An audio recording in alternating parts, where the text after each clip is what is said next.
ನಮಸ್ಕಾರ. ನನ್ನ ಹೆಸರು ಜ್ಯೋತಿ ಸಿ. ಶ್ರೀ ಸಿದ್ದರಾಮೇಶ್ವರ ಪ್ರೌಢಶಾಲೆ, ಚಿಕ್ಕಜಾಜೂರು, ಹೊಳಲ್ಕೆರೆ ತಾಲೂಕು, ಚಿತ್ರದುರ್ಗ ಜಿಲ್ಲೆ. ಪ್ರೀತಿಯ ವಿದ್ಯಾರ್ಥಿಗಳೇ, ಕಳೆದ ತರಗತಿಯಲ್ಲಿ ನಾವು 9ನೇ ತರಗತಿಯ ಗದ್ಯಪಾಠ 6ನೇ ಅಧ್ಯಾಯ ಜನಪದ ಕಲೆಗಳ ವೈಭವದ ಬಗ್ಗೆ ಚರ್ಚಿಸಿದ್ವಿ.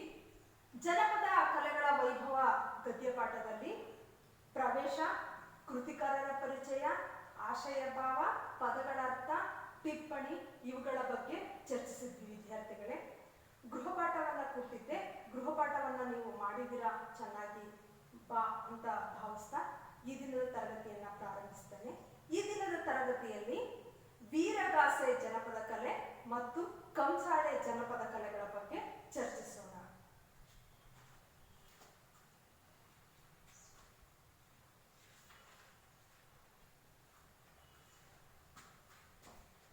ವೀರಗಾಸೆ ಶೈವ ಸಂಪ್ರದಾಯದ ಧಾರ್ಮಿಕ ವೀರ ನೃತ್ಯ, ಸಾಮೂಹಿಕ ನೃತ್ಯವನ್ನೊಳಗೊಂಡ ಕರ್ನಾಟಕದ ಜನಪದ ಕಲೆ. 2ರಿಂದ 30 ಮಂದಿ ಇದರಲ್ಲಿ ಭಾಗವಹಿಸುತ್ತಾರೆ. ಪಂಚವಾದ್ಯಗಳಾದ ತಾಳ, ಶ್ರುತಿ, ಚಮಾಳ, ಓಲಗ, ಕರಡೆ ಬಳಕೆಯಾಗುತ್ತವೆ. ಕರಡೆಯು ಕುಣಿತದಲ್ಲಿ ಅನಿವಾರ್ಯ ವಾದ್ಯ ಎನಿಸಿದೆ. ವೀರಗಾಸೆ ಕುಣಿತದವರ ವೇಷಭೂಷಣ ವಿಶೇಷವಾಗಿರುತ್ತದೆ. ಬಿಳಿಯ ಪಂಚೆಯ ವೀರಗಜ್ಜೆ, ತಲೆಗೆ ಅರಿಶಿನ ಅಥವಾ ನೀಲಿ ಬಣ್ಣದ ರುಮಾಲು, ಕಾವಿ ಬಣ್ಣದ ಕಸೆಯಂಗಿ, ಕೊರಳಲ್ಲಿ ರುದ್ರಾಕ್ಷಿ, ಸರ, ಹಣೆಗೆ ವಿಭೂತಿ, ಕರ್ಣಕುಂಡಲ, ಸೊಂಟಪಟ್ಟಿ, ಬಿಚ್ಚುಗತ್ತಿ, ಕಾಲ್ಗೆಜ್ಜೆ ಧರಿಸುತ್ತಾರೆ. ಅಹಹಾ ರುದ್ರ, ಅಹಹಾ ದೇವ ಎಂದು ವೀರಗಾಸೆಯ ನರ್ತಕ ಹೇಳುವ ಒಡಪಿನೊಂದಿಗೆ ಕುಣಿತ ಪ್ರಾರಂಭವಾಗುತ್ತದೆ. ಈ ಕುಣಿತದಲ್ಲಿ ವೀರಭದ್ರ ಹುಟ್ಟಿದ ಸಂದರ್ಭದ ವರ್ಣನೆ ಹೀಗಿದೆ. ವೀರಭದ್ರ ದೇವರು ಹುಟ್ಟಿದ ರೂಪ ಎಂತೂ ಎಂದೊಡೆ, ಹುಟ್ಟಿದಾಗಲೇ ಹೂವಿನಗಾಸೆ, ಮಂಜುಳಗಾಸೆ, ಬ್ರಹ್ಮಗಾಸೆ, ವಿಷ್ಣುಗಾಸೆ, ರುದ್ರಗಾಸೆ, ಮೆಟ್ಟಿದ ಹೊನ್ನಾವಿಗೆ, 1000 ಶಿರ, 3000 ನಯನ, 2000 ಭುಜ, ಕೆಕ್ಕರಿಸಿದ ಕಣ್ಣು, ಜುಂಜುಮಂಡೆ. ಇಂತಪ್ಪ ಶ್ರೀ ವೀರಭದ್ರ ದೇವರು ಹೋಮದ ಕುಂಡದ ಒಳಗೆ ಹೇಗೆ ಎದ್ದು ಬರುತ್ತಾರೆಂದರೆ,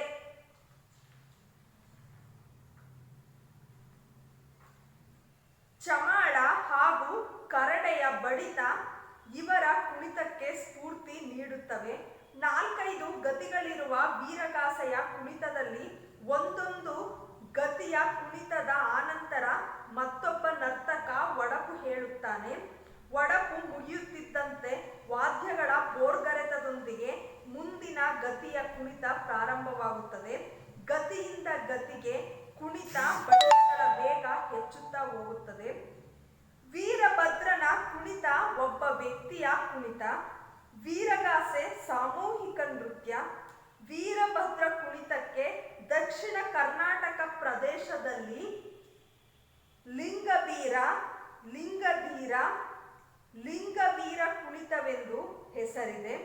ಉತ್ತರ ಕರ್ನಾಟಕದಲ್ಲಿ ಪುರವಂತರ ಕುಣಿತವೆಂದು ಜನಪ್ರಿಯವಾಗಿದೆ. ವೀರಶೈವ ಸಂಪ್ರದಾಯದವರು ವಂಶ ಪಾರಂಪರ್ಯವಾಗಿ ಈ ವೃತ್ತಿಯನ್ನು ನಡೆಸಿಕೊಂಡು ಬರುತ್ತಿದ್ದಾರೆ.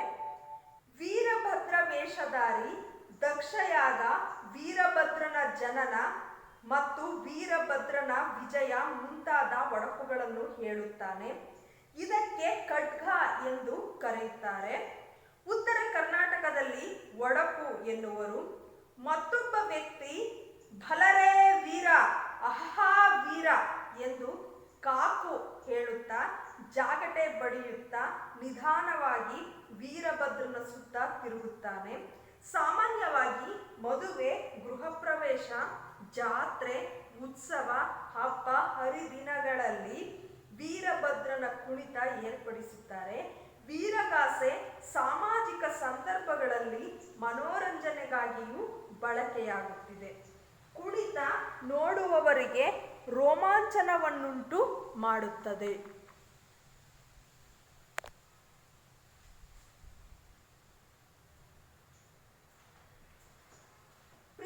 ವಿದ್ಯಾರ್ಥಿಗಳೇ, ವೀರಗಾಸೆ ಜನಪದ ನೃತ್ಯದ ಬಗ್ಗೆ ನಿಮಗೆ ಈಗಾಗಲೇ ಗೊತ್ತಿದೆ.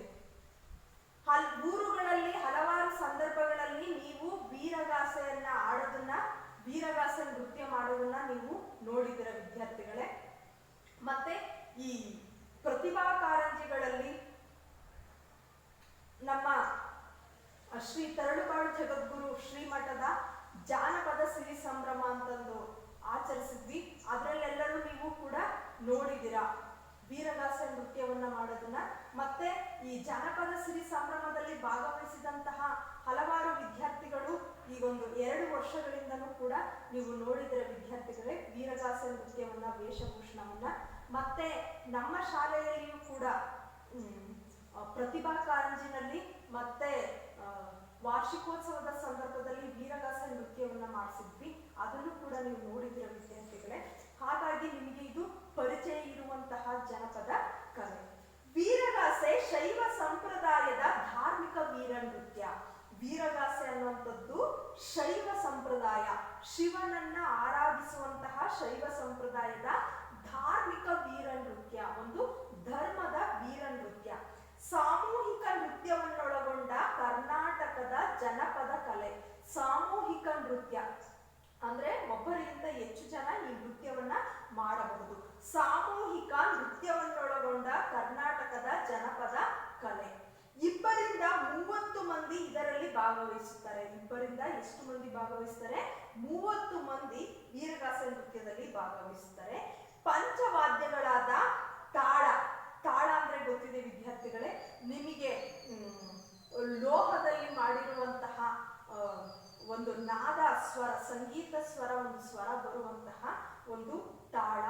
ಶ್ರುತಿ, ಒಂದು ನಿಯತ ಗತಿಯಲ್ಲಿ ಬರಬಹುದಾದಂತಹ ಒಂದು ಸಂಗೀತ ನಿಯಮದ ಒಂದು ಸ್ವರ ಅಂತ ಹೇಳ್ಬೋದು.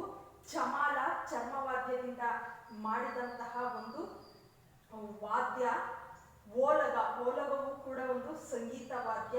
ಕರಡೆಯು ಕೂಡ ಒಂದು ಸಂಗೀತವಾದ ವಾದ್ಯ. ಸಂಗೀತದಲ್ಲಿ ಇರಲೇಬೇಕಾದಂತಹ ಪಂಚವಾದ್ಯಗಳಾದಂತಹ ತಾಳ, ಶ್ರುತಿ, ಚಮಾಲ, ಓಲಗ, ಕರಡೆ ಈ ವೀರಗಾಸೆ ನೃತ್ಯದಲ್ಲಿ ಬಳಕೆಯಾಗುತ್ತವೆ.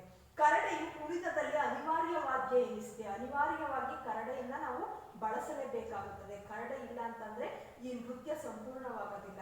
ಆ ರೀತಿಯಾಗಿ ಕರಡೆ ಅತ್ಯಂತ ಮಹತ್ವದ ಒಂದು ವಾದ್ಯವಾಗಿದೆ. ವೀರಗಾಸೆ ಕುಣಿತದವರ ವೇಷಭೂಷಣ ವಿಶೇಷವಾಗಿರುತ್ತವೆ.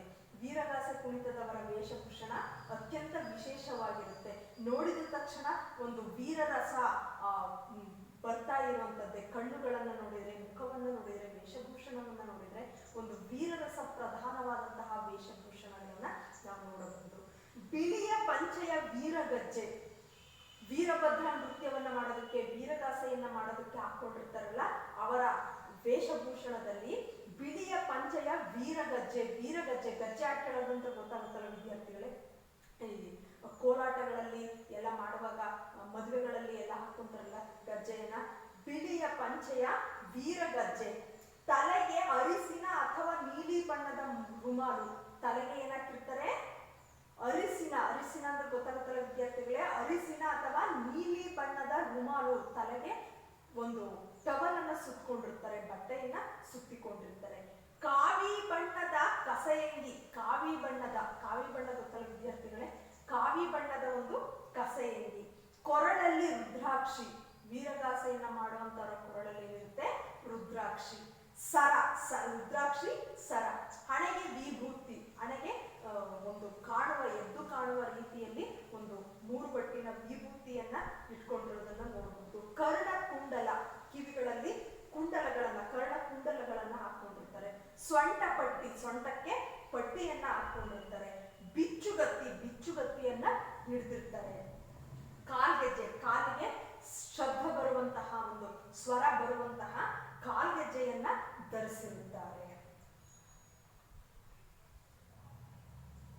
ಅಹಹಾ ರುದ್ರ, ಅಹಹಾ ದೇವ ಎಂದು ವೀರಗಾಸೆಯ ನರ್ತಕ ಹೇಳುವ ಒಡಪಿನೊಂದಿಗೆ ಕುಣಿತ ಪ್ರಾರಂಭವಾಗುತ್ತದೆ.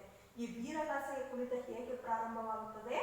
ಈ ವೀರಗಾಸೆಯ ನರ್ತಕ, ವೀರಗಾಸೆಯನ್ನ ಮಾಡುವಂತಹ ವ್ಯಕ್ತಿ ಹೇಳುವಂತಹ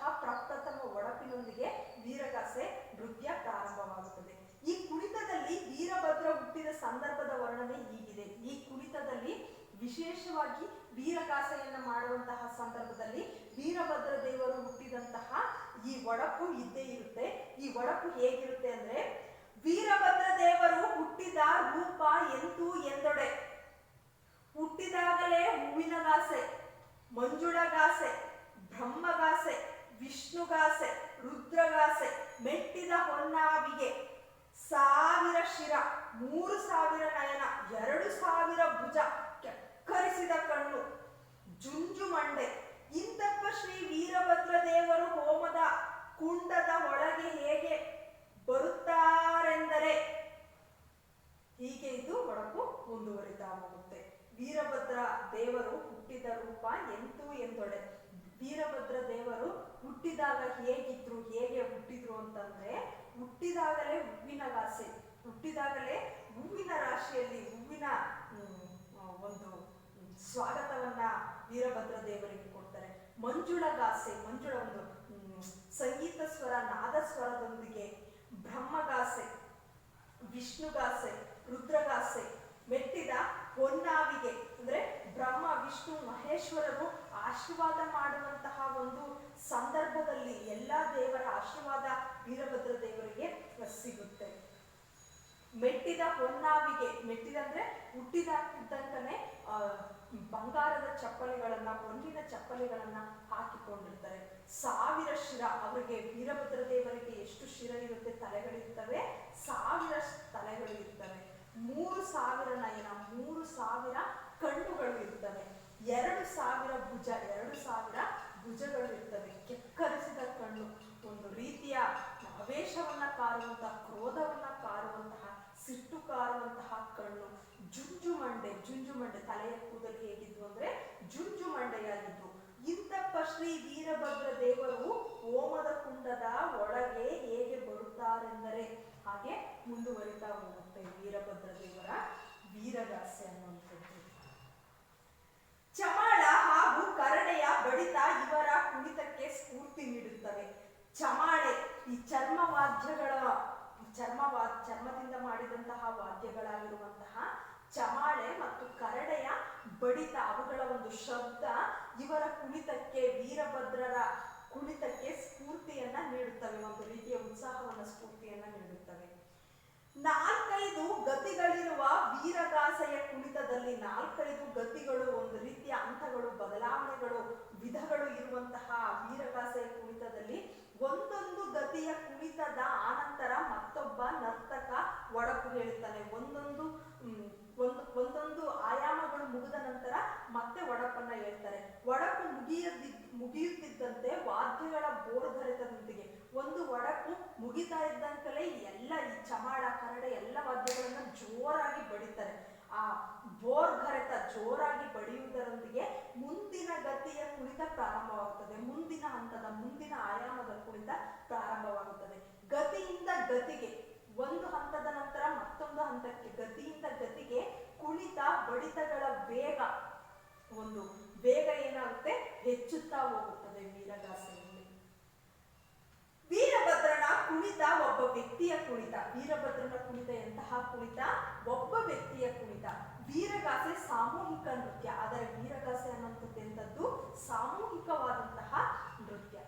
ವೀರಭದ್ರ ಕುಣಿತಕ್ಕೆ ದಕ್ಷಿಣ ಕರ್ನಾಟಕ ಪ್ರದೇಶದಲ್ಲಿ ಲಿಂಗಬೀರ, ವೀರಭದ್ರ ದೇವರ ಕುಣಿತಕ್ಕೆ ದಕ್ಷಿಣ ಕರ್ನಾಟಕದಲ್ಲಿ, ದಕ್ಷಿಣ ಕರ್ನಾಟಕ ಅಂತಂದು ಬರುವಂತಹ ನಮ್ಮ ಜಿಲ್ಲೆಗಳು ಏನಿದಾವೋ ಆ ಜಿಲ್ಲೆಗಳಲ್ಲಿ ಲಿಂಗಬೀರ, ಲಿಂಗದೀರ, ಲಿಂಗವೀರ ಕುಣಿತವೆಂದು ಈ ರೀತಿಯ ಹೆಸರುಗಳಿದ್ದಾವೆ. ಉತ್ತರ ಕರ್ನಾಟಕದಲ್ಲಿ ಪುರವಂತರ ಕುಣಿತ, ವೀರಗಾಸೆಗೆ ಅಂತಾರೆ ಪುರವಂತರ ಕುಣಿತವೆಂದು ಜನಪ್ರಿಯವಾಗಿದೆ. ವೀರಶೈವ ಸಂಪ್ರದಾಯದವರು ವಂಶ ಪಾರಂಪರ್ಯವಾಗಿ ಈ ವೃತ್ತಿಯನ್ನ ನಡೆಸಿಕೊಂಡು ಬರುತ್ತಿದ್ದಾರೆ. ವೀರಶೈವ ಸಂಪ್ರದಾಯದಲ್ಲಿ ವಂಶ ಪಾರಂಪರ್ಯವಾಗಿ ವೀರಗಾಸೆ ನೃತ್ಯವನ್ನ ಒಂದು ಸಂಪ್ರದಾಯವಾಗಿ ನಡೆಸಿಕೊಂಡು ಬರ್ತಾ ಇದ್ದಾರೆ. ವೀರಭದ್ರ ವೇಷಧಾರಿ ದಕ್ಷಯಾಗ, ದಕ್ಷನಯಾಗ, ವೀರಭದ್ರನ ಜನನ, ವೀರಭದ್ರ ದೇವರ ಜನನ, ವೀರಭದ್ರ ದೇವರು ದಕ್ಷನನ್ನ ಸಂಹಾರ ಮಾಡಿದಂತಹ ವೀರಭದ್ರನ ವಿಜಯ ಮುಂತಾದ ಒಡಪುಗಳನ್ನು ಹೇಳುತ್ತಾನೆ. ಇದಕ್ಕೆ ಖಡ್ಗ ಅಂತ ವೀರಗಾಸೆಯಲ್ಲಿ ಕರಿತೀವಿ. ಏನಂತ ಕರಿತೀವಿ? ಖಡ್ಗವನ್ನ ಹೇಳೋದು, ಖಡ್ಗ ಅಂತ ಇದನ್ನ ಕರಿತೀವಿ. ಉತ್ತರ ಕರ್ನಾಟಕದಲ್ಲಿ ಒಡಪು ಎನ್ನುವರು. ಉತ್ತರ ಕರ್ನಾಟಕದಲ್ಲಿ ಇದನ್ನೇನಂತ ಕರೀತಾರೆ? ಒಡಪು ಎಂದು ಕರೆಯುತ್ತಾರೆ. ಮತ್ತೊಬ್ಬ ವ್ಯಕ್ತಿ ಭಲರೇ ವೀರ, ಅಹಹಾ ವೀರ ಎಂದು ಕಾಕು ಹೇಳುತ್ತಾ ಮತ್ತೊಬ್ಬ ವ್ಯಕ್ತಿ ಏನ್ ಮಾಡ್ತಾರೆ? ಭಲರೇ ವೀರ, ಅಹಹಾ ವೀರ ಎಂದು ಕಾಕು ಹೇಳುತ್ತಾ ಜಾಗಟೆ ಬಡಿಯುತ್ತಾ ನಿಧಾನವಾಗಿ ವೀರಭದ್ರನ ಸುತ್ತ ತಿರುಗ್ತಾ ಇರ್ತಾನೆ. ಸಾಮಾನ್ಯವಾಗಿ ಮದುವೆ, ಗೃಹ ಪ್ರವೇಶ, ಜಾತ್ರೆ, ಉತ್ಸವ, ಹಬ್ಬ, ಹರಿದಿನಗಳಲ್ಲಿ ವೀರಭದ್ರನ ಕುಣಿತವನ್ನ ಹಳ್ಳಿಗಳಲ್ಲಿ, ಊರುಗಳಲ್ಲಿ ಏರ್ಪಡಿಸ್ತಾರೆ. ವೀರಗಾಸೆ ಸಾಮಾಜಿಕ ಸಂದರ್ಭಗಳಲ್ಲಿ ಮನೋರಂಜನೆಗಾಗಿಯೂ ಬಳಕೆಯಾಗುತ್ತದೆ. ಇಲ್ಲಿ ವೀರಗಾಸೆ ಅನ್ನುವಂಥದ್ದು ಸಾಮಾಜಿಕ ಸಂದರ್ಭಗಳಲ್ಲಿ ಮನೋರಂಜನೆಗಾಗಿಯೂ, ಕೆಲವು ಸಂಗೀತ ನೃತ್ಯ ಕಾರ್ಯಕ್ರಮಗಳಲ್ಲಿ, ಒಂದು ಜಾನಪದ ಅನ್ನುವಂತಹ ಕಾರ್ಯಕ್ರಮಗಳಲ್ಲಿ, ಕೆಲವು ತುಂಬಾ ದೊಡ್ಡದಾದಂತಹ ಉತ್ಸವಗಳಲ್ಲಿ, ಹಂಪಿ ಉತ್ಸವ ಇರ್ಬೋದು, ಮೈಸೂರು ದಸರಾ ಇರ್ಬೋದು, ಅಥವಾ ಬೇರೆ ಬೇರೆ ಉತ್ಸವಗಳು ಇರ್ಬೋದು. ಈ ಎಲ್ಲ ಉತ್ಸವಗಳಲ್ಲಿ ಅಥವಾ ದೊಡ್ಡದಾದಂತಹ ಕಾರ್ಯಕ್ರಮಗಳಲ್ಲಿ ನಾವು ಇದನ್ನ ನೋಡಬಹುದು. ಅಂದ್ರೆ ವೀರಗಾಸೆ ಕಾರ್ಯಕ್ರಮವನ್ನ ಅಲ್ಲಿ ಪ್ರದರ್ಶನವನ್ನ ಮಾಡೋದನ್ನ ನಾವು ನೋಡಬಹುದು. ವೀರಗಾಸೆ ಸಾಮಾಜಿಕ ಸಂದರ್ಭಗಳಲ್ಲಿ ಮನೋರಂಜನೆಯಾಗಿಯೂ ಬಳಕೆಯಾಗುತ್ತದೆ. ಕುಣಿತ ನೋಡುವವರಿಗೆ ರೋಮಾಂಚನವನ್ನು ಉಂಟು ಮಾಡುತ್ತದೆ. ವೀರಗಾಸೆ ಕುಣಿತವನ್ನ ಯಾರು ನೋಡ್ತಾರೋ ಅವರಿಗೆ ಒಂದು ರೀತಿಯ ರೋಮಾಂಚನವನ್ನ ಉಂಟು ಮಾಡುತ್ತೆ ಈ ವೀರಗಾಸೆ ಕುಣಿತ ಅನ್ನುವಂಥದ್ದು.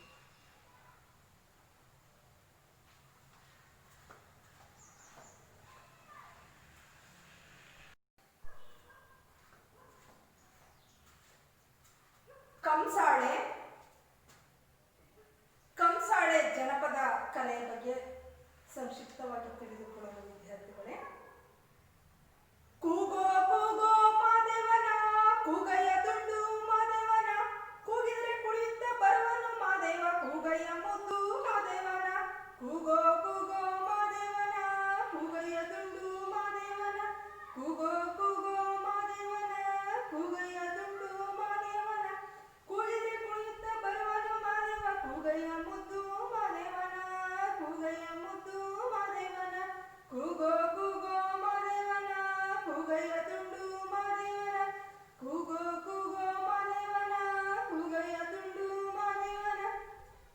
ದಕ್ಷಿಣ ಕರ್ನಾಟಕದ ಜನ ದೀಪಾವಳಿ ಹಬ್ಬದ ಸಂದರ್ಭದಲ್ಲಿ ಮಹೇಶ್ವರನ ಕಾವ್ಯವನ್ನು ಹೀಗೆ ಆಡುತ್ತಾ ಕಂಸಾಳೆಯೊಂದಿಗೆ ಕುಣಿಯುತ್ತಾ ಮಹೇಶ್ವರನ ಬೆಟ್ಟಕ್ಕೆ ಹೋಗುವುದು ವಾಡಿಕೆ. ಕಂಸಾಳೆಯು ಮಲೆಯ ಮಹದೇಶ್ವರನ ಭಕ್ತರಾದ ದೇವರ ಗುಡ್ಡರು ಎಂಬ ಧಾರ್ಮಿಕ ವೃತ್ತಿಗಾಯಕರು ಬಳಸುವ ಕಂಚಿನ ತಾಳಗಳು. ಇದೊಂದು ಧಾರ್ಮಿಕ ಜನಪದ ವಾದ್ಯ. ಕಾಂಸತಾಳ್ಯ ಎಂಬ ಪದದ ತದ್ಭವ ರೂಪವೇ ಕಂಸಾಳೆ. ದೇವರ ಗುಡ್ಡರು ಇದನ್ನು ಬಿರುದು ಎಂದು ಕರೆಯುವರು. ಸಾಧಾರಣ ಬಟ್ಟು ತಾಳಗಳಿಗಿಂತ ಕಂಸಾಳೆ ಗಾತ್ರದಲ್ಲಿ ದೊಡ್ಡದು, ಆಕೃತಿಯಲ್ಲಿ ವಿಶಿಷ್ಟವಾದುದು. ಅಂಗೈ ಅಗಲದ ಚಕ್ರಾಕಾರದ ಬಟ್ಟಲು ಚಿಕ್ಕ ಜಾಗಟೆಯಂತಿರುವ ಮಟ್ಟಸವಾದ ಮೇಲುತಾಳಕ್ಕೆ ಸೇರಿದಂತೆ ಹಿಡಿದುಕೊಳ್ಳಲು ಮಾಡಿಕೊಂಡ ಗೊಂಡೇವದ ಕಲಾತ್ಮಕ ಪುರಿ ಇವು ಕಂಸಾಳೆಯ ಮುಖ್ಯ ಭಾಗಗಳು. ಬಟ್ಟಲನ್ನು ಮೇಲುಮುಖವಾಗಿ ಎಡಗೈ ಮೇಲೆ ಇರಿಸಿಕೊಂಡು ಬಲಗೈಯಲ್ಲಿ ಹಿಡಿದ ಮೇಲುತಾಳವನ್ನು ಅದರ ಮೇಲೆ ಕುಟ್ಟುತ್ತಾರೆ. ಈ ನಾದದ ಹಿನ್ನೆಲೆಯಲ್ಲಿ ಗುಡ್ಡರು ಹಾಡುತ್ತಾರೆ. ವೃತ್ತಿಗಾಯಕರು ಬಳಸುವ ವಾದ್ಯಗಳಲ್ಲೆಲ್ಲ ಕಾಣಿಕೆ ಪಡೆಯುವ ಪಾತ್ರೆಯು ಬಳಕೆಯಾಗುವ ಏಕಮಾತ್ರ ಸಾಧನ ಕಂಸಾಳೆ. ಗುಡ್ಡರು ಕಾಣಿಕೆಯನ್ನು ಸ್ವೀಕರಿಸುವಾಗ ಕಂಸಾಳೆಯ ಬಟ್ಟಲನ್ನು ಮಾತ್ರ ಮುಂದೆ ಒಡ್ಡಿ ಪಡೆದು ಆನಂತರ ಜೋಳಿಗೆಗೆ ಸುರಿದುಕೊಳ್ಳುತ್ತಾರೆ. ಇದೊಂದು ಪವಿತ್ರ ಸಾಧನವಾದುದರಿಂದ ಅರ್ಪಿಸುವ ಕಾಣಿಕೆ ಮಲೆಯ ಮಹದೇಶ್ವರನಿಗೆ ಸಮರ್ಪಿತವಾದಂತೆಯೇ ಎಂಬ ಭಾವನೆ ಗುಡ್ಡನಿಗೂ ದಾನಿಗೂ ಇರುತ್ತದೆ. ಕಂಸಾಳೆಯ ಮಹಿಮೆ ಅಪಾರ ಎಂದು ಭಾವಿಸುವ ಗುಡ್ಡರು ಅದನ್ನು ಪೂಜಿಸುತ್ತಾರೆ.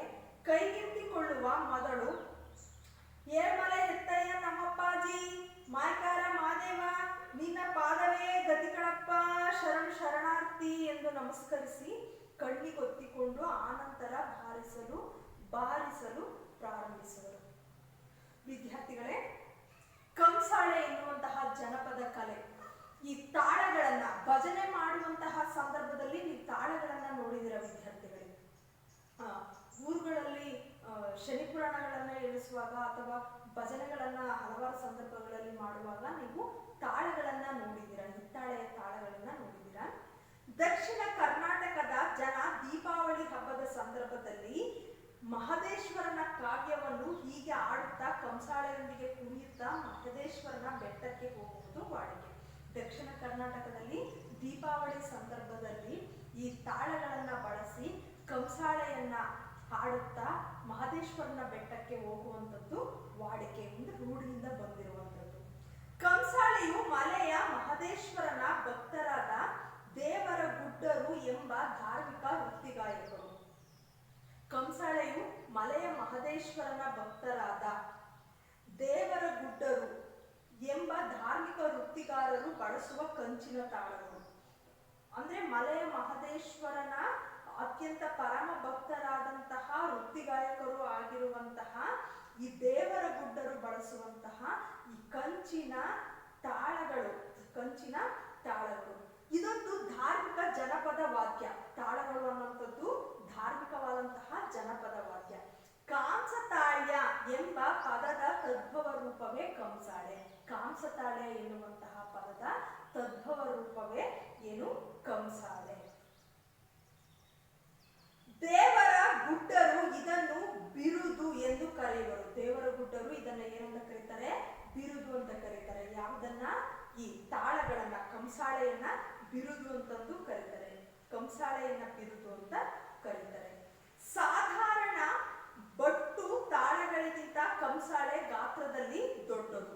ಸಾಧಾರಣವಾದಂತಹ ಬಟ್ಟು, ಈ ಬಟ್ಟು ಅಂತಂದ್ರೆ ಈ ವೃತ್ತಾಕಾರದಂತಹ, ಹಣೆಗೆ ಬೊಟ್ಟಿಟ್ಕೊಂತೀವಲ್ಲ ವಿದ್ಯಾರ್ಥಿಗಳೇ, ಅಂತಹ ಒಂದು ವೃತ್ತಾಕಾರದ ಬೊಟ್ಟುಗಳಿಗಿಂತ ಒಂದು ಅಗಲವಾದಂತಹ ದೊಡ್ಡದಾದಂತಹ ಬಟ್ಟಲಿಗಿಂತಲೂ ಸ್ವಲ್ಪ ದೊಡ್ಡ, ಚಿಕ್ಕ ಬಟ್ಟಲು ಅಂತ ಕರಿತೀವಲ್ಲ ವಿದ್ಯಾರ್ಥಿಗಳೇ, ಈ ಚಿಕ್ಕ ಬಟ್ಟಲುಗಳಿಗಿಂತಲೂ ಒಂದು ಸ್ವಲ್ಪ ಅಗಲವಾದಂತಹ ಗಾತ್ರದಲ್ಲಿ ದೊಡ್ಡದಾದಂತಹ ಬಟ್ಟಲುಗಳು ಬಟ್ಟು ತಾಳಗಳಿಗಿಂತಲೂ ಕಂಸಾಳೆ ಗಾತ್ರದಲ್ಲಿ ದೊಡ್ಡದು. ಅಂದ್ರೆ ಒಂದು ಸ್ವಲ್ಪ ಇಷ್ಟು ಕೈ ಪೂರ್ತಿ ಆಗುವಷ್ಟು, ಅಂಗೈ ಅಗಲವಷ್ಟು ದೊಡ್ಡದು.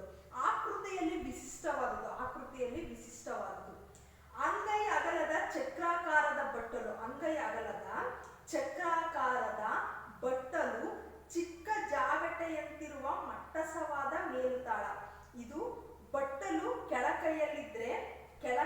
ಕೆಳಕೈಯಲ್ಲಿ ಒಂದು ಬಟ್ಟಲು ಇದ್ರೆ, ಒಂದು ಮೇಲೆ ಸಮತಟ್ಟಾದಂತಹ ಒಂದು ತಾಳ ಅದರ ಮೇಲೆ ಬರುವಂತದ್ದನ್ನ ಕೈಗೆ ನೀವು ಕಂಸಾಳೆಯನ್ನ ಆಡೋದನ್ನ ನೋಡಿದಿರಲ್ಲ ವಿದ್ಯಾರ್ಥಿಗಳೇ. ಅಂಗೈ ಅಗಲದ ಚಕ್ರಾಕಾರದ ಬಟ್ಟಲು ಚಿಕ್ಕ ಜಾಗಟೆಯಂತಿರುವ ಮಟ್ಟಸವಾದ ಮೇಲುತಾಳಕ್ಕೆ ಸೇರಿದಂತೆ ಹಿಡಿದುಕೊಳ್ಳಲು ಮಾಡಿಕೊಂಡ ಗೊಂಡೇವದ ಕಲಾತ್ಮಕವಾದಂತಹ ಉರಿ ದಾರ. ಇವು ಕಂಸಾಳೆಯ ಮುಖ್ಯ ಭಾಗಗಳು. ಯಾವ್ಯಾವು? ಅಂಗೈ ಅಗಲದ ಚಕ್ರಾಕಾರದ ಬಟ್ಟಲು, ಚಿಕ್ಕ ಜಾಗಟೆಯಂತಿರುವ ಮಟ್ಟಸವಾದ ಮೇಲುತಾಳಕ್ಕೆ ಸೇರಿದಂತೆ ಹಿಡಿದುಕೊಳ್ಳಲು ಮಾಡಿಕೊಂಡ ಗೊಂಡೇವದ ಕಲಾತ್ಮಕ ಅಂದ್ರೆ ವಿಶಿಷ್ಟವಾದ ಕಲೆಯಿಂದ ಕೂಡಿದಂತಹ ಉರಿ. ಇವು ಕಂಸಾಳೆಯ ಮುಖ್ಯ ಭಾಗಗಳು. ಬಟ್ಟಲನ್ನು ಮೇಲುಮುಖವಾಗಿ ಎಡಗೈ ಮೇಲೆ ಇರಿಸಿಕೊಂಡು, ಬಟ್ಟಲನ್ನ ಏನ್ ಮಾಡ್ತಾರೆ? ಬಟ್ಟಲನ್ನ ಮೇಲುಮುಖವಾಗಿ ಎಡಗೈಯಲ್ಲಿ ಇರಿಸಿಕೊಂಡು ಬಲಗೈಯಲ್ಲಿ ಹಿಡಿದ ಮೇಲುತಾಳವನ್ನು ಅದರ ಮೇಲೆ ಕುಟ್ಟುತ್ತಾರೆ. ಇಲ್ಲಿ ಎಡಗೈಯಲ್ಲಿ ತಾಳ ಇದೆ ಅಂದ್ರೆ ಬಲಗೈಯಲ್ಲಿ ಮೇಲುತಾಳವನ್ನು ಹಿಡಿದುಕೊಂಡು ಈ ರೀತಿ ಕುಟ್ಟುತ್ತಾರೆ. ಈ ನಾದದ ಹಿನ್ನೆಲೆಯಲ್ಲಿ ಗುಡ್ಡರು ಹಾಡುತ್ತಾರೆ. ಗುಡ್ಡರು ಏನ್ ಮಾಡ್ತಾರೆ? ಹಾಡುಗಳನ್ನ ಹಾಡ್ತಾರೆ. ವೃತ್ತಿಗಾಯಕರು ಹಾಡುಗಳನ್ನ ಹಾಡ್ತಾರೆ. ವೃತ್ತಿಗಾಯಕರು ಬಳಸುವ ವಾದ್ಯಗಳಲ್ಲೆಲ್ಲ ಕಾಣಿಕೆ ಪಡೆಯುವ ಪಾತ್ರೆಯಾಗಿಯೂ ಬಳಕೆಯಾಗುವ ಏಕಮಾತ್ರ ಸಾಧನ ಕಂಸಾಳೆ. ವೃತ್ತಿಗಾಯಕರು ಬಳಸುವಂತಹ ಎಲ್ಲ ವಾದ್ಯಗಳಲ್ಲಿ ಕಾಣಿಕೆಯನ್ನು ಪಡೆಯೋದಕ್ಕೆ ಆಗುವಂತಹ ಒಂದೇ ಒಂದು ಸಾಧನ, ಏಕಮಾತ್ರ ಸಾಧನ ಅಂತಂದ್ರೆ ಅದು ತಾಳಗಳು. ಕಂಸಾಳೆ. ಗುಡ್ಡರು ಕಾಣಿಕೆಯನ್ನು ಸ್ವೀಕರಿಸುವಾಗ ಕಂಸಾಳೆಯ ಬಟ್ಟಲನ್ನು ಮಾತ್ರ ಮುಂದೆ ಒಡ್ಡಿ ಪಡೆದು ಆನಂತರ ಜೋಳಿಗೆಗೆ ಸುರಿದುಕೊಡುತ್ತಾರೆ. ಕಂಸಾಳೆಯ ಬಟ್ಟಲು, ತಾಳದ ಬಟ್ಟಲುಗಳು ಇರ್ತವೆ ವಿದ್ಯಾರ್ಥಿಗಳೇ.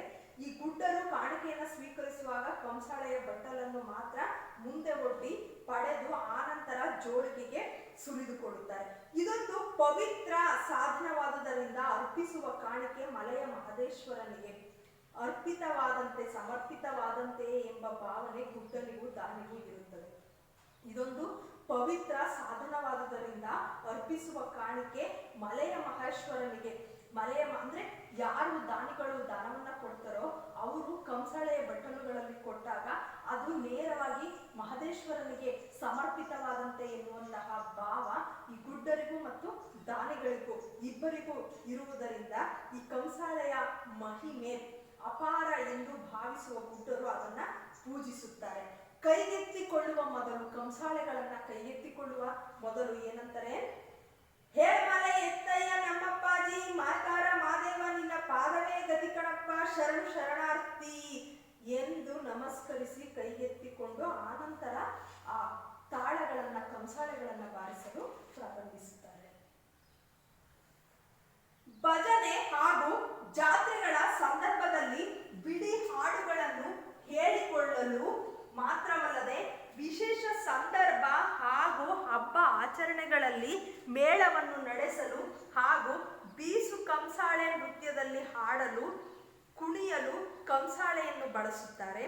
ಸಾಮಾನ್ಯವಾಗಿ ದೇವರ ಗುಡ್ಡರು ಸಾಂಪ್ರದಾಯಿಕವಾದ ವೇಷಭೂಷಣಗಳನ್ನು ಧರಿಸಿ ಎತ್ತರವಾದ ರಂಗದಲ್ಲಿ ಕುಳಿತು ಕತೆ ಮಾಡುತ್ತಾರೆ.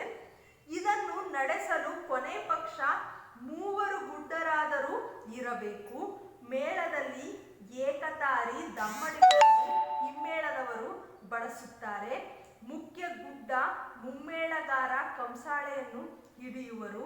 ಉಳಿದವರು ತಾಳದ ಗತ್ತಿಗೆ ತಕ್ಕಂತೆ ವಿವಿಧ ಮಟ್ಟುಗಳಲ್ಲಿ ಹಾಡುತ್ತಾರೆ. ಗತ್ತಿಗೆ ತಕ್ಕಂತೆ ತಾಳಕ್ಕೆ ಅನುಗುಣವಾಗಿಯೇ ಕಥೆಯನ್ನು ಪದ್ಯ ರೂಪದಲ್ಲಿ ನಡುವೆ ವಿಶೇಷವಾಗಿ ವಚನದಲ್ಲಿ ನಿರೂಪಿಸಲಾಗುತ್ತದೆ. ಇದು ವಿಶಿಷ್ಟವಾದ ಪದ್ಯಗಂಧಿಯಾದ ಗದ್ಯ. ವಚನವನ್ನು ಪ್ರಧಾನ ಗಾಯಕ ನಿರೂಪಿಸುತ್ತಿರುವಾಗ ಅದರ ಪ್ರತಿ ಸಾಲಿನ ಅಂತ್ಯದಲ್ಲಿ ಸೊಲ್ಲಿನವರು ಹೌದು ಹೌದೌದು ಶಿವ ಶಿವ ಮಾದೇವ ಮುಂತಾಗಿ ಧ್ವನಿ ಕೊಡುತ್ತಿದ್ದು ಇದು ಕಥಾವಾಹಿನಿ ನಿರರ್ಗಳವಾಗಿ ಹರಿಯಲು ಪೋಷಕವಾಗಿರುತ್ತದೆ.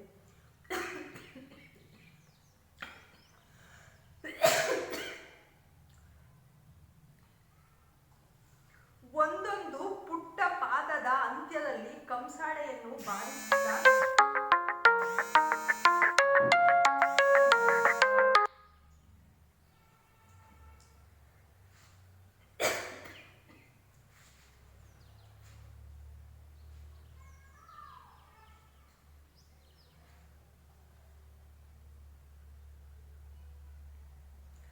ಒಂದೊಂದು ಪುಟ್ಟ ಪಾದದ ಅಂತ್ಯದಲ್ಲಿ ಕಂಸಾಳೆಯನ್ನು ಬಾರಿಸುತ್ತಾ ಕಥಾ ನಿರೂಪಣೆಗೆ ಚೈತನ್ಯವನ್ನು ತುಂಬಿಕೊಳ್ಳುವರು. ಹೆಜ್ಜೆ ಹೆಜ್ಜೆಗೂ ಕಂಸಾಳೆಯ ಮಿಡಿತ, ಅದರ ಜೊತೆಯಲ್ಲೇ ಸಾಗುವ ವಿಸ್ತಾರ ಗದ್ಯ ಕಥನ ಆಕರ್ಷಕ ಹಾಗೂ ಮನಮೋಹಕ. ದೇವರ ಗುಡ್ಡರು ಜನಪದ ಮಹಾಕಾವ್ಯಗಳಲ್ಲೊಂದಾದ ಮಲೆಯ ಮಹದೇಶ್ವರನ ಕಥೆಯನ್ನು ಪ್ರಧಾನವಾಗಿ ಹಾಡುತ್ತಾರೆ. ಇದಲ್ಲದೆ ಪಿರಿಯಾಪಟ್ಟಣ ಕಾಳಗ, ಸಾರಂಗಧರ, ಬಿಳಿಗಿರಿ ರಂಗಸ್ವಾಮಿ, ಬೆಟ್ಟದ ಚಾಮುಂಡಿ, ಬಾಲನಾಗಮ್ಮ, ಮುಡುಕುತೊರೆ ಮಲ್ಲಪ್ಪ, ಕೋಳೂರ ಕೊಡಗೂಸು ಮೊದಲಾದ ಲೌಕಿಕ, ಧಾರ್ಮಿಕ ಹಾಗೂ ಐತಿಹಾಸಿಕ ಕಾವ್ಯಗಳನ್ನು ಹಾಡುತ್ತಾರೆ. ಮಂಟೇಸ್ವಾಮಿ ಕಾವ್ಯವನ್ನು, ಅದರಲ್ಲೂ ಸಿದ್ದಪ್ಪಾಜಿಗೆ ಸಂಬಂಧಿಸಿದ ಭಾಗಗಳನ್ನು ಕಂಸಾಳೆ ಗತ್ತಿಗೆ ಅಳವಡಿಸಿಕೊಂಡು ಹಾಡುತ್ತಾರೆ. ಬೀಸು ಕಂಸಾಳೆ ದೇವರ ಗುಡ್ಡರ ವಿಶಿಷ್ಟ ನೃತ್ಯ. ಕರ್ನಾಟಕದ ಜನಪದ ನೃತ್ಯಗಳಲ್ಲಿ ಅಪೂರ್ವವಾದುದು. ಇದರಲ್ಲಿ ತಾರ್ಬಟ್ಲು, ತಟ್ಬಟ್ಲು ಮುಂತಾದ ಬಗೆಗಳಿವೆ. 4 ಮಂದಿ ಗುಡ್ಡರು ಒಂದು ಕಡೆ ನಿಂತು ಲಿಂಗಬ ಮುದ್ದು ಲಿಂಗಬ ನಮ್ಮ ಮುದ್ದು ಮಾದಯ್ಯ ಲಿಂಗಬ ಎಂದು ಹಾಡುತ್ತಾರೆ. ಕಂಸಾಳೆ ಹಿಡಿದ ಗುಡ್ಡ ತಾಳಕ್ಕೆ ತಕ್ಕಂತೆ ವಿವಿಧ ವಿನ್ಯಾಸದಲ್ಲಿ ಬಾರಿಸುತ್ತಾ ಕುಣಿಯುತ್ತಾನೆ. ತಲೆಯ ಮೇಲೆ, ಬೆನ್ನ ಮೇಲೆ, ಕಾಲ ಕೆಳಗೆ ಕುಳಿತು ನಿಂತು ಬಾಗಿ ಬಡುಕಿ ತೀವ್ರ ಗತಿಯಲ್ಲಿ ನರ್ತಿಸುವ ಭಂಗಿ ಆಶ್ಚರ್ಯಕರ ಹಾಗೂ ಅದ್ಭುತ. ಒಮ್ಮೊಮ್ಮೆ ಇಬ್ಬರು ಗುಡ್ಡರು ಕಲೆತು ನರ್ತಿಸುವುದುಂಟು.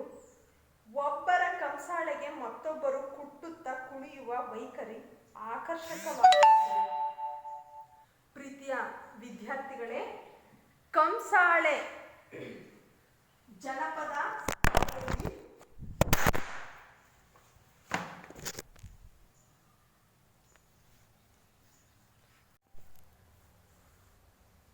ಭಜನೆ ಹಾಗೂ ಜಾತ್ರೆಗಳ ಸಂದರ್ಭದಲ್ಲಿ ಬಿಡಿ ಹಾಡುಗಳನ್ನು ಹೇಳಿಕೊಳ್ಳಲು ಮಾತ್ರವಲ್ಲದೆ ವಿಶೇಷ ಸಂದರ್ಭ ಹಾಗೂ ಹಬ್ಬ ಆಚರಣೆಗಳಲ್ಲಿ ಮೇಳವನ್ನು ನಡೆಸಲು ಹಾಗೂ ಬೀಸು ಕಂಸಾಳೆ ನೃತ್ಯದಲ್ಲಿ ಹಾಡಲು ಕುಣಿಯಲು ಕಂಸಾಳೆಯನ್ನು ಬಳಸುತ್ತಾರೆ.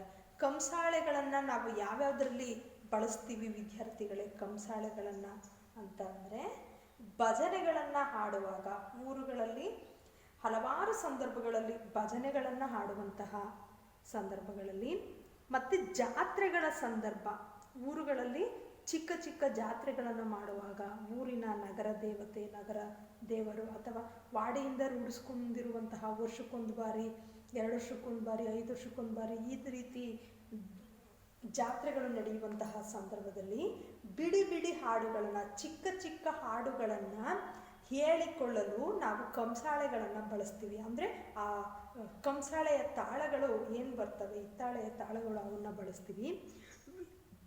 ವಿಶೇಷ ಸಂದರ್ಭ ಹಾಗೂ ಹಬ್ಬ ಆಚರಣೆಗಳಲ್ಲಿ ಮೇಳವನ್ನು ನಡೆಸಲು ವಿಶೇಷ ಸಂದರ್ಭ, ವಿಶೇಷ ಸಂದರ್ಭಗಳು ಅಂದರೆ ಆಳ್ವಾಸ್ ನುಡಿಸಿರಿ ಇರ್ಬೋದು, ಹಂಪಿ ಉತ್ಸವ ಇರ್ಬೋದು, ಕದಂಬ ಉತ್ಸವ ಇರ್ಬೋದು.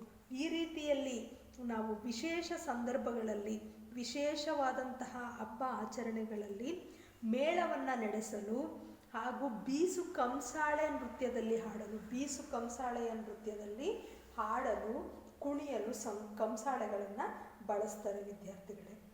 ಸಾಮಾನ್ಯವಾಗಿ ದೇವರ ಗುಡ್ಡರು ಸಾಂಪ್ರದಾಯಿಕವಾದ ವೇಷಭೂಷಣಗಳನ್ನು ಧರಿಸಿ, ಸಾಮಾನ್ಯವಾಗಿ ಯಾರು ಕಂಸಾಳೆಯನ್ನು ಆಡ್ತಾರೆ, ಯಾರು ಸಾಂಪ್ರದಾಯಿಕವಾಗಿ ಮಲೆ ಮಹದೇಶ್ವರನನ್ನು ಆರಾಧಿಸ್ಕೊಂಬಂದಿರುವಂತಹ ಈ ವೃತ್ತಿ ಗಾಯಕರು ಇದ್ದಾರೆ, ಇವರು ವಿಶೇಷವಾಗಿ ಸಾಂಪ್ರದಾಯಿಕವಾದ ವೇಷಭೂಷಣಗಳನ್ನು ಧರಿಸಿ ಎತ್ತರವಾದ ರಂಗದಲ್ಲಿ ಕುಳಿತು ಈ ಕಂಸಾಳೆಯನ್ನು, ಹಾಡುಗಳನ್ನು ಹಾಡ್ತಾರೆ. ಇದನ್ನು ನಡೆಸಲು ಕೊನೆ ಪಕ್ಷ 3 ಗುಡ್ಡರಾದರೂ ಇರಬೇಕು. ಇದನ್ನು ನಡೆಸಲು ಎಷ್ಟು ಜನ ಗುಡ್ಡರು ಇರಬೇಕು? 3 ಜನ ಗುಡ್ಡರಾದರೂ ಇದನ್ನು ನಡೆಸಲು ಇರಬೇಕು.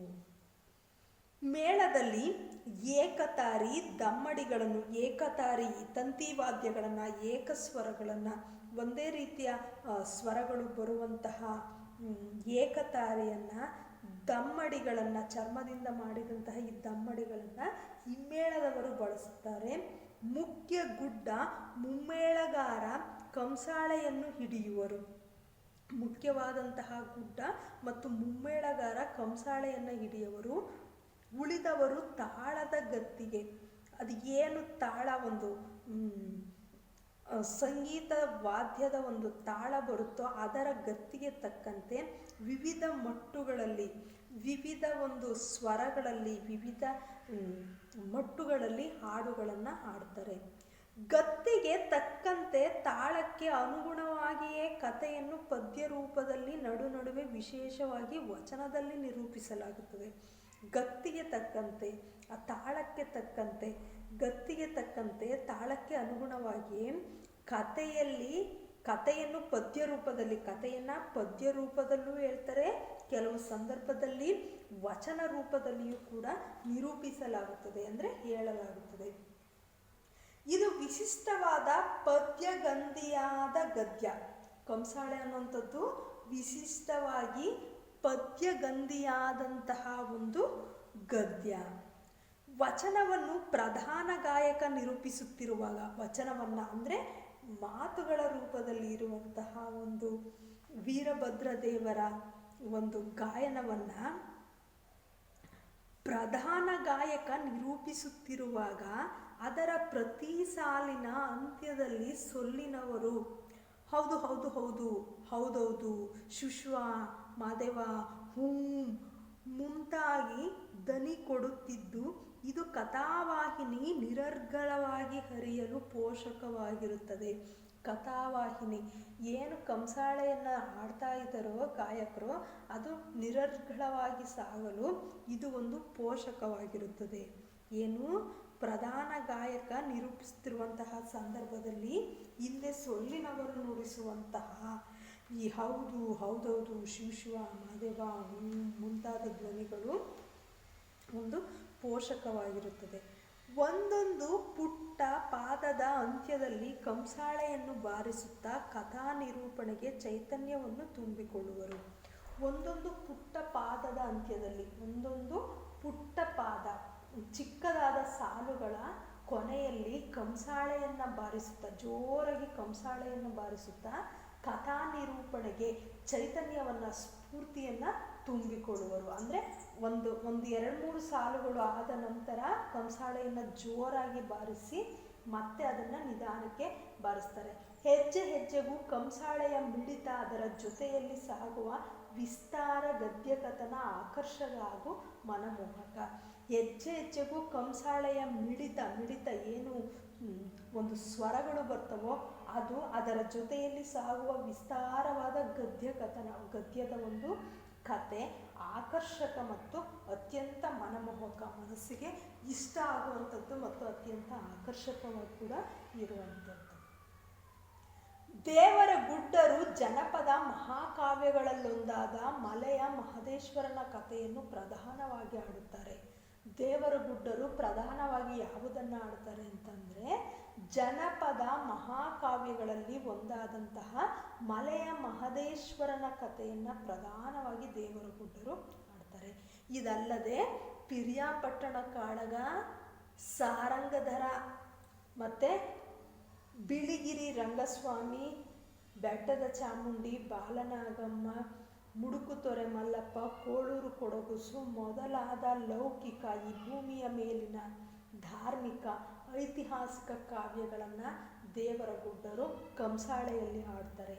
ಮಂಟೇಸ್ವಾಮಿ ಕಾವ್ಯವನ್ನು, ಅದರಲ್ಲಿ ಸಿದ್ದಪ್ಪಾಜಿಗೆ ಸಂಬಂಧಿಸಿದ ಭಾಗವನ್ನು ಕಂಸಾಳೆ ಗತ್ತಿಗೆ ಅಳವಡಿಸಿಕೊಂಡು ಹಾಡುತ್ತಾರೆ. ಅದರಲ್ಲಿ ಮತ್ತೊಂದು ಜಾನಪದ ಮಹಾಕಾವ್ಯಗಳಲ್ಲಿ ಒಂದಾದಂತಹ ಮಂಟೇಸ್ವಾಮಿ ಕಾವ್ಯವನ್ನು, ಅದರಲ್ಲೂ ಸಿದ್ದಪ್ಪಾಜಿಗೆ ಸಂಬಂಧಿಸಿದಂತಹ ಭಾಗವನ್ನು ಕಂಸಾಳೆ ಗತ್ತಿಗೆ ಅಳವಡಿಸಿಕೊಂಡು ಹಾಡುತ್ತಾರೆ. ಬೀಸು ಕಂಸಾಳೆ ದೇವರ ಗುಡ್ಡರ ವಿಶಿಷ್ಟ ನೃತ್ಯ. ಬೀಸು ಕಂಸಾಳೆ ಅನ್ನುವಂಥದ್ದು ದೇವರ ಗುಡ್ಡರ ಒಂದು ವಿಶಿಷ್ಟವಾದಂತಹ ನೃತ್ಯ. ಕರ್ನಾಟಕದ ಜನಪದ ನೃತ್ಯಗಳಲ್ಲಿ ಅಪೂರ್ವವಾದುದು ಬೀಸು ಕಂಸಾಳೆ ನೃತ್ಯ. ಇದರಲ್ಲಿ ತಾರ್ಬಟ್ಲು ಅಂತಂದರೆ ಈ ಕಂಸಾಳೆಯನ್ನು ತಾಳವನ್ನು ಹಾಕುವಂತಹ ಬಗೆಗಳಲ್ಲಿ ಬರುವಂತಹ ವಿಧಗಳಲ್ಲಿ ತಾರ್ಬಟ್ಲು, ತಟ್ಬಟ್ಲು ಮುಂತಾದ ಬಗೆಗಳಿವೆ. ಅಂದರೆ ಒಂದು ದೇವರ ಹಾಡುಗಳನ್ನು ಹೇಳುವಾಗ, ಮಲೆ ಮಹದೇಶ್ವರ ಸ್ವಾಮಿಯ ಹಾಡುಗಳನ್ನು ಹೇಳುವಂತಹ ಸಂದರ್ಭದಲ್ಲಿ ಈ ವಿವಿಧ ರೀತಿಯ ನೃತ್ಯಗಳು ಬರ್ತಾವಲ್ಲ ವಿದ್ಯಾರ್ಥಿಗಳೇ, ಅಂತಹ ವಿವಿಧ ಬಗೆಯ ನೃತ್ಯಗಳು ತಾರ್ಬಟ್ಲು, ತಟ್ಬಟ್ಲು. 4 ಮಂದಿ ಗುಡ್ಡರು ಒಂದು ಕಡೆ ನಿಂತು, 4 ಮಂದಿ ದೇವರ ಗುಡ್ಡರು ಅಥವಾ ಗುಡ್ಡರು ನಿಂತು, ಲಿಂಗಬ ಮುದ್ದು ಲಿಂಗಬ ನಮ್ಮ ಮುದ್ದು ಮಾದಯ್ಯನ ಲಿಂಗಬ್ಬ ಎಂದು ಹಾಡುತ್ತಾರೆ. ಕಂಸಾಳೆ ಹಿಡಿದ ಗುಡ್ಡ ತಾಳಕ್ಕೆ ತಕ್ಕಂತೆ ವಿವಿಧ ವಿನ್ಯಾಸದಲ್ಲಿ ಬಾರಿಸುತ್ತಾ ಕುಣಿಯುತ್ತಾನೆ. ಕಂಸಾಳೆ ಹಿಡಿದಂತಹ ಗುಡ್ಡ ತಾಳಕ್ಕೆ ತಕ್ಕಂತೆ, ಕಂಸಾಳೆಯನ್ನು ಯಾರು ಇಟ್ಕೊಂಡಿರ್ತಾರೋ ಅಂತಹ ಗುಡ್ಡ ತಾಳಕ್ಕೆ ತಕ್ಕಂತೆ ವಿವಿಧ ವಿನ್ಯಾಸದಲ್ಲಿ ಬಾರಿಸುತ್ತಾ ಕುಣಿಯುತ್ತಾನೆ. ವಿವಿಧ ರೀತಿಯ ವಿನ್ಯಾಸದಲ್ಲಿ ಬಾರಿಸುತ್ತಾ ಏನು ಮಾಡ್ತಾನೆ, ಅವನು ಕುಣಿತಾನೆ.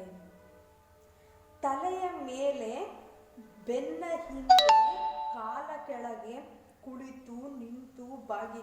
ಈ ಕಂಸಾಳೆ ನೃತ್ಯವನ್ನು ಮಾಡುವಂತಹ ಸಂದರ್ಭದಲ್ಲಿ ಹೇಗೆ ಮಾಡ್ತಾರೆ ಅಂತಂದರೆ, ತಲೆಯ ಹಿಂದೆ ತಾಳಗಳನ್ನು ತಗೊಂಡು ಹೋಗ್ತಾರೆ, ಮತ್ತು ಬೆನ್ನ ಹಿಂದೆ ತಾಳವನ್ನು ತಗೊತಾರೆ, ಕಾಲ ಕೆಳಗೆ ತಾಳಗಳನ್ನು ತಗೊತಾರೆ, ಮತ್ತು ಕುಳಿತು ನೃತ್ಯವನ್ನು ಮಾಡ್ತಾರೆ, ನಿಂತು ನೃತ್ಯವನ್ನು ಮಾಡ್ತಾರೆ. ಬಾಗಿ ಬಡುಕಿ ಒಂದು ತೀವ್ರಗತಿಯಲ್ಲಿ ನರ್ತಿಸುವಂತಹ ಭಂಗಿ ಆಶ್ಚರ್ಯಕರ ಮತ್ತು ನೋಡುವುದಕ್ಕೆ ಅತ್ಯಂತ ಅದ್ಭುತವಾಗಿ ಕೂಡ ಇರುತ್ತೆ. ಒಮ್ಮೊಮ್ಮೆ ಇಬ್ಬರು ಗುಡ್ಡರು ಕಲೆತು ನರ್ತಿಸುವುದುಂಟು. ಕೆಲವು ಸಂದರ್ಭಗಳಲ್ಲಿ ಇಬ್ಬರು ಗುಡ್ಡರು ಸೇರಿಕೊಂಡು ನರ್ತಿಸುವುದು, ನೃತ್ಯವನ್ನು ಮಾಡುವುದು ಉಂಟು. ಒಬ್ಬರ ಕಂಸಾಳೆಗೆ ಮತ್ತೊಬ್ಬರು ಕುಟ್ಟುತ್ತಾ ಕುಣಿಯುವ ವೈಖರಿ ಆಕರ್ಷಕವಾಗಿರುತ್ತದೆ. ಒಬ್ಬರ ಕಂಸಾಳೆಗೆ ಮತ್ತೊಬ್ಬರು ಕುಟ್ಟುತ್ತಾ ಕುಣಿಯುವಂತಹ ವೈಖರಿ ಆಕರ್ಷಕವಾಗಿ ಇರುವಂಥದ್ದನ್ನು ನೋಡಬಹುದು. ವಿದ್ಯಾರ್ಥಿಗಳೇ, ವೀರಗಾಸೆ ಮತ್ತು ಕಂಸಾಳೆ ನಿಮಗೆ ಅರ್ಥವಾಗಿದೆ ಅಂತ ಭಾವಿಸ್ತಾ ಈ ದಿನದ ಗೃಹಪಾಠವನ್ನು ಕೊಡ್ತಾ ಇದ್ದೀನಿ. ಗೃಹಪಾಠ ವಿದ್ಯಾರ್ಥಿಗಳೇ, ಸಂದರ್ಭ ಸಹಿತ ಸ್ವಾರಸ್ಯವನ್ನು ವಿವರಿಸಿ. ಅದರಲ್ಲಿ ಒಂದನೇದು ಅಹಹಾ ರುದ್ರ ಅಹಹಾ ದೇವ, ಇದೊಂದು. ಎರಡನೇದು ಭಲರೇ ವೀರ ಅಹಹಾ ವೀರ ಅನ್ನುವಂಥದ್ದು ಎರಡನೇದು. ಮೂರನೇದು ಏಳ್ಮಲೆ ಹೆತ್ತಯ್ಯ ನಮ್ಮಪ್ಪಾಜಿ ಮಾಕಾರ ಮಾದೇವ ನಿನ್ನ ಪಾದವೇ ಗತಿ ಕಣಪ್ಪ ಶರಣು ಶರಣಾರ್ಥಿ. ಈ ಮೂರು ಸಂದರ್ಭಗಳನ್ನು ನೀವು ಚೆನ್ನಾಗಿ ಬರ್ಕೊಂಬರ್ಬೇಕು ವಿದ್ಯಾರ್ಥಿಗಳೇ. ಯಾವ್ಯಾವ್ದು ಹೇಳ್ರಿ? ಒಂದನೇದು ಅಹಹಾ ರುದ್ರ ಅಹಹಾ ದೇವ, ಎರಡನೇದು ಭಲರೇ ವೀರ ಅಹಹಾ ವೀರ, ಮೂರನೇದು ಏಳ್ಮಲೆ ಹೆತ್ತಯ್ಯ ನಮ್ಮಪ್ಪಾಜಿ ಮಾಕಾರ ಮಾದೇವ ನಿನ್ನ ಪಾದವೇ ಗತಿ ಕಣಪ್ಪ ಶರಣು ಶರಣಾರ್ಥಿ. ಇಷ್ಟು ಸಂದರ್ಭಗಳನ್ನು ನೀವು ಚೆನ್ನಾಗಿ ಬರ್ಕೊಂಬರ್ಬೇಕು ವಿದ್ಯಾರ್ಥಿಗಳೇ. ನಿಮಗೆ ಈ ದಿನದ ತರಗತಿ ಚೆನ್ನಾಗಿ ಅರ್ಥವಾಗಿದೆ ಅಂತಂದು ಭಾವಿಸ್ತಾ ಈ ದಿನದ ತರಗತಿಯನ್ನು ಮುಗಿಸ್ತಾ ಇದ್ದೀನಿ. ಧನ್ಯವಾದಗಳು.